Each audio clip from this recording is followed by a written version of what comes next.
এই পাহাড়টা আমরা বহুত পুরানা পুকুর। এই পুকুরের কিছু ঐতিহ্য আছে। এখানে আমরা ছোটবেলায় আসতাম না, অনেক ভয় ভীতি আমাদের ভিতরে কাজ করতো। এখানে এবারে মাঠে অনেক চাষাবাদ হয়েছে, মাসাল্লাহ অনেক ধানের বাম্পার ফলন এবারে। এখন ধান কাটে দেখেন, ফলন একদম বাম্পার ফলন, ফুল আসছে। অনেকটা ভালো লাগলো দেখে, একদম বাম্পার ফলন। আমাদের গ্রামগুলোর অনেকটা সুন্দর গ্রাম। এই পুকুরটার নাম হয়েছে আলী পুকুর। আলী পুকুর হিসেবে আমরা পরিচিত। আমরা ছোটবেলায় এখানে আসতাম, মজা করতাম, খেলাধুলা করতাম, অনেক কিছু ছোটবেলা বানাই খাইতাম। এখানে আমরা আবার ভয়েও আসতাম না, এখানে নাকি শিয়াল থাকতো, বানভাল থাকতো, আবার শুনতাম ছোট টাইগার থাকতো, বিভিন্ন পশু থাকতো, আক্রমণকারী পশু। আমরা এর ভয়ে এই পুকুরে আসতাম না। এখন অনেকটাই পরিষ্কার করে ফেলছে, তাই মানুষ এখানে আসে। আর এখানে বিভিন্ন জাতের পুকুরে গ্রামীণ মাছ পাওয়া যায় এই পুকুরগুলোর মধ্যে। যেমন বেড়া ধরতেছে, পাইছে মাছ, পাইছে মাছ, পাইছে ভাইরা। হ্যাঁ, মাছ কই? এত কষ্ট করে নিলেন, হুইসলেন। তা না, শিং মাছ আছে, শিং মাছ আছে, কই মাছ আছে, ওই দেখ মাছ, ওই দেখা যায়।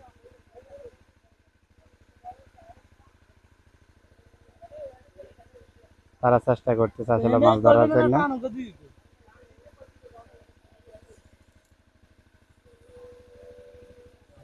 চেষ্টা করতেছে মাছ ধরার জন্য।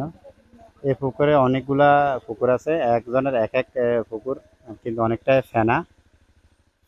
ফেনার মধ্যে এই পুকুরগুলো, তাই মাছ এতটা থাকে না, মাছ চলে যায়, মাছ থাকে না, মাছ চলে যায়। কিন্তু যাদের এই আমরা এগুলা খাড়ি বলি, বা যেটা আমাদের বাসায় বা গর্ত, যে ছোট ছোট গর্ত করেছে, একজনের এক একটা গর্ত থাকে, যার যার গর্তে যার যার পুকুরে মাছ পাওয়া যায়। তারা এইভাবে চেষ্টা করছে মাছ ধরার জন্য। হুম, চেষ্টা করছে।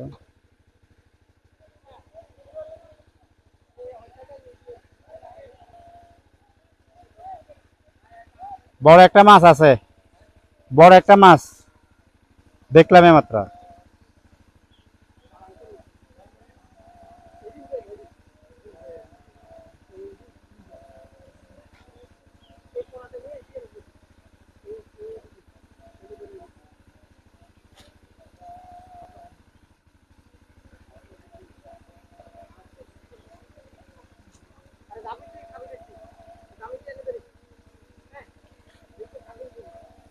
ফেনার সংখ্যা বেশি, ফেনা, ফেনার মূল বাড়তি,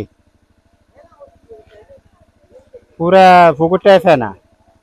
খোলা থাকলে মাছ ঢুকতে বসে, ফেনা কারণে মাছ সব।